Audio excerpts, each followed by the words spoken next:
माझे नाव प्रमोद आणि तुम्ही बघत आहात मराठी सुपरफास्ट। तर या व्हिडिओमध्ये आपण घरकुलाच्या ज्या अटी आहेत त्या पूर्णपणे रद्द केलेल्या आहेत आणि त्या कोणत्या अटी आहेत त्या रद्द केलेल्या आहेत त्या आज आपण या व्हिडिओच्या माध्यमातून बघणार आहोत। तर तुम्ही व्हिडिओ लास्ट परत नक्की बघा, तर तुम्हाला समजेल कोणती अट रद्द केलेली आहे आणि तुमचा सर्वे कशा प्रकारे करता येणार आहे ते पण स्वतः करू शकता, ते या व्हिडिओ मधून तुम्हाला बघायला भेटणार आहे। तर व्हिडिओला चला स्टार्ट करूया। आणि तुम्ही चॅनलला नवीन असाल तर मराठी सुपरफास्ट चॅनलला सबस्क्राईब करा आणि जेणेकरून तुम्हाला नवीन व्हिडिओ किंवा जेणेकरून शेतकऱ्यांची योजना इतर काही माहिती आहे ती तुम्हाला लवकरात लवकर तुमच्यापर्यंत पोहोचेल। तर तुम्ही चॅनलला सबस्क्राईब करून ठेवा। तर चला व्हिडिओला स्टार्ट करूया। आणि ज्या घरकुल योजनेसाठी अंतिम टप्पा आणि अटी आहेत, म्हणजे ज्यामध्ये तुमच्याकडे 4 व्हीलर 2 व्हीलर गाडी असेल तर तुम्हाला त्या योजनेचा घरकुल योजनेचा लाभ घेता येणार नाही। पण ही अट आहे ही त्यांनी लागू केलेली होती, पण ती अट आहे ती मागे घेतलेली आहे आणि ही अट आहे ती रद्द केलेली आहे आणि तुम्हाला याची सुटका मिळाली आहे। त्याचबरोबर तुमचं मानधन जे 10,000 पेक्षा जास्त असेल तर तुम्हाला भेटत नाही घरकुल, हे देखील त्यांनी स्पष्ट केलेलं होतं।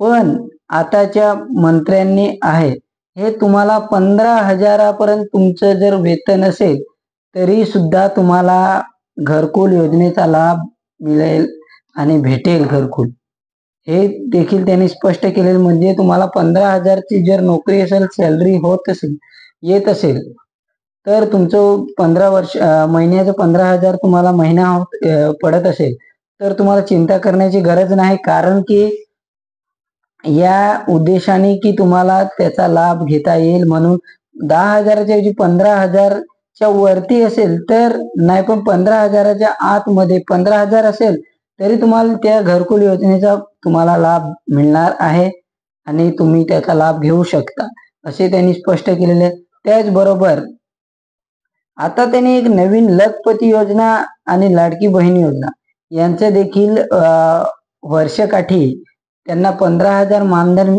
होतंय असं त्यांचं आव्हान आहे। तर तुम्हाला देखील चिंता करण्याची गरज नाही, तुम्हालाही या योजनेचा लाभ घेता येणार आहे। त्याचबरोबर शेतकरी ज्यांचं कमी जमीन आहे थोडीशी, पण त्यांना शेत आहे आणि घरकुल नाही, त्यांचं उत्पन्न देखील वर्षकाठी किंवा महिनाकाठी जास्त जातो, त्यांना देखील त्यांची अट काढून टाकलेली आहे। त्यांना देखील शेतकरी असतील छोटे छोटे त्यांना देखील या घरकुल योजनेचा लाभ घेता येणार आहे। त्याचबरोबर त्यांनी असं स्पष्ट केलेलं आहे की तुम्हाला घरकुल योजनेचा आता स्वतः आपण त्या सर्वे करू शकतो आणि तुमचं कच्चं घर असेल तर ते तुम्ही सर्वे करू शकता आणि स्वतः त्या सर्वे करून त्यामध्ये फोटो अपलोड करून तुमचा स्वतःचा फेस आयडी अपलोड करून आणि त्याच्यानंतर तुमचा सर्वे होऊ शकतो। ते कशा बरे, पहिले तुमचा आधार कार्ड नंबर टाकला जाईल, त्यानंतर तुमचा फेस आयडी घेऊ शकता। फेस आयडी घेतल्यानंतर त्याचबरोबर तुमचा